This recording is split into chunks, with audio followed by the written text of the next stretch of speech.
How's it going, everybody? It's your boy Spooky, and today I'm going to be telling you about swamp crabs versus ammonite crabs. Now, this is going to be a straight to the point video, but in case you want to skip around, definitely check the description for some timestamps. So let's get into it. The number one thing you need to know is whether or not you should use swamp crabs versus ammonite crabs, and the simple answer is you should only be training on swamp crabs if you are looking to train your ranged and you're low leveled.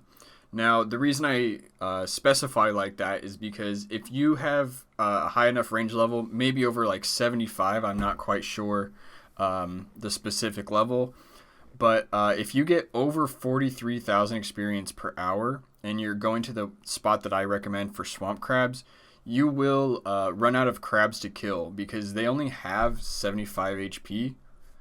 If I remember correctly. Yeah, so they only have 75 HP, which means if you kill 2 swamp crabs compared to 2 ammonite crabs, there's a difference of 50 HP, which is damage you want to be doing, obviously, if you're training. And yeah, you're just going to run out of crabs quickly if you're a higher level. And more specifically, you should not train on swamp crabs unless you're doing ranged, because their defense is significantly higher than ammonite crabs in every other regard. So, yeah, that's just the quick answer there. And if you want to see the more detailed answer, just feel free to keep watching the video. So I already talked about the fact that ammonite crabs do have lower defense in all regards except for ranged, but I'll just be putting that in front of you so you can see for yourself. Another difference is that ammonite crabs have 100 HP and swamp crabs only have 75. So once again, if you were to kill 2 swamp crabs, you're basically missing out on an extra 50 damage per 2 kills.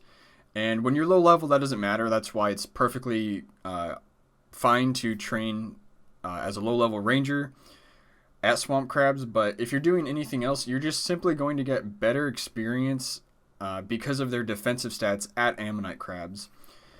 So this goes for magic, strength, attack, and again, over something like 43,000 experience, just because you're going to be running out of crabs to kill at higher level for range. So now I'll be talking about location and getting to each crab. So I didn't time this personally. It's not really worth it in my opinion. It's just a quick video, but neither one is like significantly better than the other when it comes to getting there. In fact, if anything, I would say ammonite crabs are actually slightly better because as long as you have, I think it's 21 construction, you can set up a bank on Fossil Island. So once you go there, you can just stay there, indefinitely and just keep banking there. Whereas with swamp crabs, I think it's Ghost Ahoy. If you haven't completed the quest to access Port Phasmatis, you're going to have to pay 2 ecto tokens, and it's just a longer route getting to the bank there, and it's just slightly more inconvenient because you're not wearing your Ghost Speak amulet. And overall, it's just a worse location in my opinion, because getting to the bank, you also have to run by vampires and everything, and it's just more of a hassle. Okay, so now we'll be talking about the difference in drops that you can expect. So if you happen to watch my other swamp crab video, you'll know that you can cast Bloom while killing swamp crabs and you'll get some Mortmire fungus. And this actually, it's not terrible because you'll get 3 of them, which comes out to roughly 1k. So you can get 1k per kill while doing swamp crabs. But the problem with that is they're not noted, so it's not even like it's just going to stack up. So you have to bank them all the time. And in my opinion, if you feel like you need to make money, you should do something that's more oriented toward making money. There's a million and one different ways to make GP in RuneScape, and killing swamp crabs just isn't one of the best ways to do it. So in my opinion, you just shouldn't be doing this. You're taking away from your time leveling up, where you could just be getting range experience or whatever. So while you can kind of kind of justified killing swamp crabs for more money. You know, it's not, in my opinion, it's just not worth it to take away from your training time. You should, you know, you could do something like put all this time into training, get 75 range, and then go kill Venenatus or something, and you'll make significantly more GP per hour if you just go straight to 75 range. So hopefully that makes sense. Other than that, you're not really expecting anything worthwhile from the swamp crabs. It's truly just a bunch of junk. Bronze pickaxes, bronze axes, you know, things of that nature.